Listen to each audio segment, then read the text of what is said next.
പ്രധാനമായ ഈ വിഷയത്തെ അധികരിച്ചുകൊണ്ടുള്ള ചർച്ചയിൽ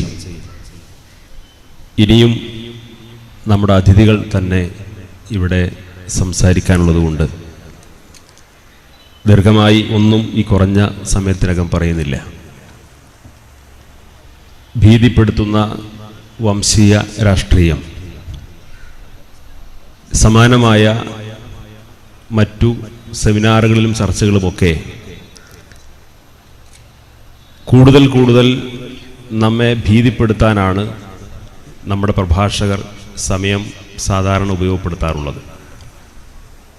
അതിനു പുറമെ ഇസ്ലാമോഫോബിയ എന്ന ഒരു തലക്കെട്ടിൽ തന്നെ ലോകത്ത് അതിനേക്കാൾ വലിയ ഭീതി പ്രചരിപ്പിക്കുന്നതിന് വേണ്ടി കോടിക്കണക്കിന് ഡോളറുകൾ ചെലവഴിച്ച് വലിയൊരു ക്യാമ്പയിൻ തന്നെ നടന്നുകൊണ്ടിരിക്കുന്നു.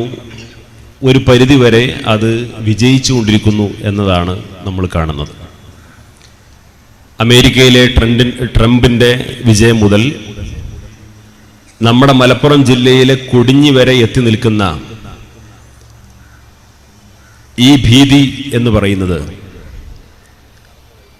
അതിൻ്റെ പ്രശ്നങ്ങളെക്കുറിച്ച്, ഈ സമുദായത്തിൻ്റെ അവകാശങ്ങളെക്കുറിച്ച് എല്ലാം ചർച്ച ചെയ്യപ്പെടുമ്പോഴും ഒരു പൊതു സത്യം നാം തിരിച്ചറിയാതിരുന്നുകൂടാ.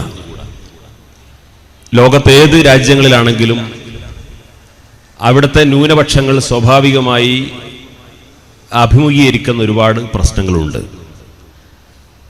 ഇന്ത്യയിലും മ്യാൻമറിലാണെങ്കിലും മറ്റു പല പ്രദേശങ്ങളിലാണെങ്കിലും അതിന് സ്വാഭാവികതയാക്കി കാണുന്നില്ല. പക്ഷേ ഇതുപോലെ ഇതിനേക്കാൾ വലിയ ഭീകരമായ ഒട്ടേറെ വെല്ലുവിളികൾ ഈ സമൂഹം അനുഭവിച്ചിട്ടുണ്ട്, നേരിട്ടിട്ടുണ്ട്. സമകാലിക ചുറ്റുപാടുകൾ വായിച്ചെടുക്കുമ്പോൾ തുടർന്നും മുസ്ലിം സമൂഹത്തെ ആഗോളതലം മുതൽ നമ്മുടെ നാട്ടിൽ, നമ്മുടെ കേരളീയ ചുറ്റുപാടിൽ വരെ വളരെ ബോധപൂർവം പാർശ്വവൽക്കരിച്ചുകൊണ്ട് ഇവരെന്നും ഇരകളാണ് എന്ന ബോധം നമ്മളിൽ തന്നെ ഉണ്ടാക്കി എന്നും അവകാശങ്ങളെക്കുറിച്ച് മാത്രം സംസാരിക്കുന്ന ഒരു വിഭാഗമാക്കി മാറ്റുക എന്നൊരു അജണ്ട ഇവിടെ പ്രയോഗിക്കപ്പെടുന്നുണ്ട്. പക്ഷെ അപ്പോഴും നമുക്കും ഒരു സമുദായം എന്ന നിലയിൽ, അതിനേക്കാളപ്പുറം മാതൃകാപരമായ ഒരു സമുദായം എന്ന നിലയിൽ നമ്മുടേതായ ഉത്തരവാദിത്തങ്ങൾ കേവല രാഷ്ട്രീയമായ ചിന്തകൾക്കപ്പുറം ഒരു സമുദായം എന്ന നിലയിൽ നമുക്ക് ഉപയോഗപ്പെടുത്താൻ സാധിക്കുന്നുണ്ടോ എന്ന് ഇത്തരത്തിലുള്ള പ്രമുഖമായ സദസ്സുകളിൽ വെച്ചുകൊണ്ട് നാം വളരെ ഗൗരവപൂർവ്വം ചർച്ച ചെയ്യപ്പെടേണ്ട ഒരു കാര്യമാണ്. ഒരു സമുദായം എന്ന നിലയിൽ കേരളത്തിലെ മുസ്ലിം സമൂഹം വലിയ മുന്നേറ്റം ഈ സമുദായത്തിന്റെ ഭാവി കൂടി ലക്ഷ്യം വെച്ചുകൊണ്ട് നടത്തിയിട്ടുണ്ട്. ആ അർത്ഥത്തിലുള്ള ഒരു മുന്നേറ്റം ഒരുപക്ഷെ ഉത്തരേന്ത്യയിലെ മുസ്ലിങ്ങൾക്കിടയിൽ വേണ്ട പോലെ നടത്തുവാൻ സാധിച്ചു കൊള്ളണമെന്നില്ല. ലോകത്തിന്റെ പല ഭാഗങ്ങളിലും ഇതിന് സമാനമായ പ്രതിസന്ധികളുണ്ട്. ഒരു നേതൃത്വത്തിന്റെ അഭാവം, ഈ സമുദായത്തിന് എന്നും അവലംബിക്കാൻ കഴിയുന്ന, ഒരു അത്താണിയായി കരുതാവുന്ന ഒരു നേതൃത്വത്തിന്റെ കുറവോ ദൗർബല്യമോ കാരണം പലപ്പോഴും ആർക്കും അലക്കിയെടുക്കാവുന്ന ഒരു സമൂഹമായി ഈ സമുദായത്തെ മാറ്റിക്കൊണ്ടിരിക്കുന്ന ഒരു പ്രതിസന്ധി നമ്മുടെ മുമ്പിലുണ്ട്. ഈ പ്രതിസന്ധിയെ കൃത്യമായി തിരിച്ചറിഞ്ഞുകൊണ്ട് അതിനെ മറികടക്കാൻ ആവശ്യമായ വളരെ ബുദ്ധിപരമായ ചില നീക്കങ്ങളാണ് ഒരു പരിധിവെങ്കിലും ഇത്തരം വിഷയങ്ങളെ സമീപിക്കാൻ വേണ്ടി നമ്മൾ സ്വീകരിക്കേണ്ടത് എന്ന വളരെ ലഘുവായ പരിമിതമായ ഒരു ചിന്തയാണ് ഈ സദസ്സിൽ ഞാൻ പങ്കുവെക്കാൻ ഉദ്ദേശിക്കുന്നത്. നമ്മുടെ നാട്ടിൽ ഇപ്പോൾ UAPA പോലെയുള്ള കരിനിയമങ്ങളെക്കുറിച്ച് വ്യാപകമായ ചർച്ചകൾ നടന്നുകൊണ്ടിരിക്കുന്നു. അതിനെതിരെ ശക്തമായ പ്രതിഷേധങ്ങൾ നടന്നുകൊണ്ടിരിക്കുന്നു. ഇവിടെ നേരത്തെ ടാഡ വന്നപ്പോഴും പോട്ട വന്നപ്പോഴും ഈ UAPA വന്നപ്പോഴുമൊക്കെ അതൊരു കരിനിയമമാണ്, കാടൻ നിയമമാണ്.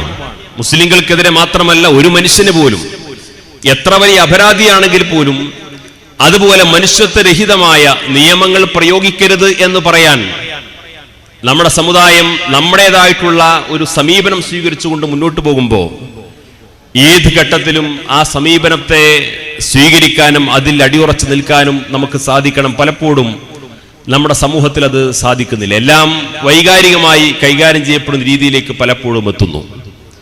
നമുക്കറിയാം, ഇവിടെ പല അന്വേഷണങ്ങൾ നടക്കുന്നതുമായി ബന്ധപ്പെട്ട മുസ്ലിം സമുദായം വേട്ടയാടപ്പെടുന്നു എന്നൊരു പ്രതീതി ഇവിടെ സൃഷ്ടിക്കപ്പെടുന്നുണ്ട്.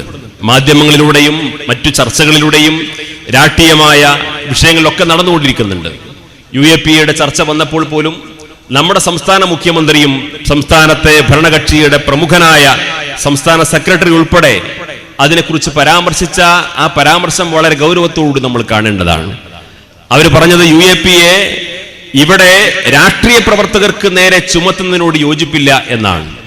അപ്പൊ മതസംഘടനകൾക്കോ സാമൂഹ്യ സംഘടനകൾക്കോ സാംസ്കാരിക നായകന്മാർക്കോ അല്ലെങ്കിൽ തങ്ങൾ ഉന്നം വെക്കുന്ന ആർക്കെതിരെയും ഉപയോഗപ്പെടുത്താവുന്ന ഒരു നിയമമായി UAPA പോലുള്ള കാടൻ നിയമത്തെ ഇവിടെ നടപ്പിലാക്കുമെന്ന് നമ്മുടെ കേരളത്തിൽ പോലും ഭരണ നേതൃത്വത്തിൽ ഇരിക്കുന്ന ആളുകൾക്ക് പറയാൻ സാധിക്കുന്നുവെങ്കിൽ പലപ്പോഴും കേന്ദ്രത്തിൽ മോദി ഭരിച്ചുകൊണ്ടിരിക്കുമ്പോൾ ആ മോദിക്കനുസരിച്ച ചില നീക്കങ്ങൾ നമ്മുടെ നാട്ടിൽ നടക്കുന്നുണ്ടോ എന്ന് വളരെ ഗൗരവപൂർവ്വം ചിന്തിക്കേണ്ട സംഗതിയാണ്.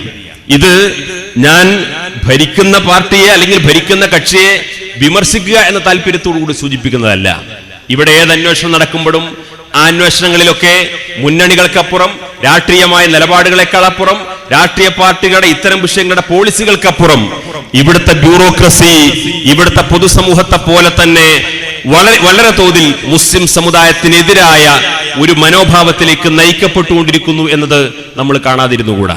ഇവിടെ ഇപ്പോ ഫീസ് സ്കൂളുമായി ബന്ധപ്പെട്ട വലിയ അന്വേഷണങ്ങൾ നടക്കുന്നു. അതിനെക്കുറിച്ച് വലിയ പ്രതിഷേധങ്ങൾ പ്രകടിപ്പിക്കാനും വേണ്ടി ശ്രമങ്ങൾ നടന്നുകൊണ്ടിരിക്കുന്നു.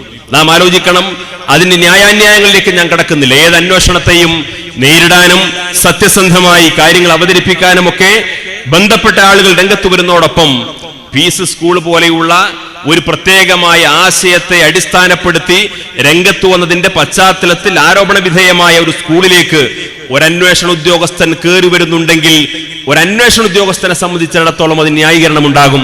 പക്ഷേ ഒരു സ്ഥാപനത്തിന്റെ മുന്നിൽ അതിന്റെ കവാടത്തിലേക്ക് കയറി വരാൻ യാതൊരു ന്യായീകരണവും ഇല്ലാതിരുന്ന ഏതാനും വർഷങ്ങൾക്ക് മുമ്പ് നമ്മുടെ കേരളത്തിലെ വിവിധ യതീംഖാനകളിലേക്കും ഇതേപോലെ അന്വേഷണ ഉദ്യോഗസ്ഥന്മാർ കയറി വന്നിരുന്നു എന്നത് നമ്മൾ കാണാതിരുന്നുകൂടാ.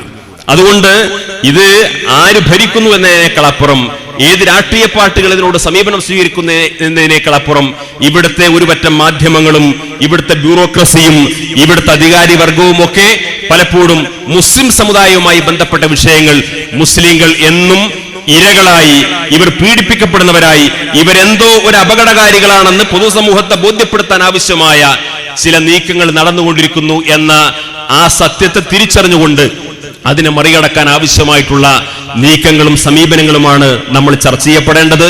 ഇതേപോലെയുള്ള ഗൗരവതരമായ വേദിയിൽ വെച്ചുകൊണ്ട് നമ്മൾ നമ്മുടെ അവകാശങ്ങളെക്കുറിച്ച് സംസാരിക്കുമ്പോൾ തന്നെ നമ്മുടെ ഉത്തരവാദിത്വ ബോധത്തെക്കുറിച്ച് കൂടി നമ്മൾ സംസാരിക്കാനും നമുക്ക് ഇടപെടാനും ആ അർത്ഥത്തിലുള്ള പുതിയ ക്രിയാത്മകമായ ചിന്തകളിലേക്ക് ഈ ചർച്ചകൾ നയിക്കപ്പെടട്ടെ എന്ന് ആഗ്രഹം പ്രകടിപ്പിച്ചുകൊണ്ട് ഈ സെമിനാറിന് എല്ലാവിധ ആശംസകളും നേരുന്നു. വആഖിറു ദഅ്വാനാ അനിൽ ഹംദുലില്ലാഹി റബ്ബിൽ ആലമീൻ. അസ്സലാമു അലൈക്കും.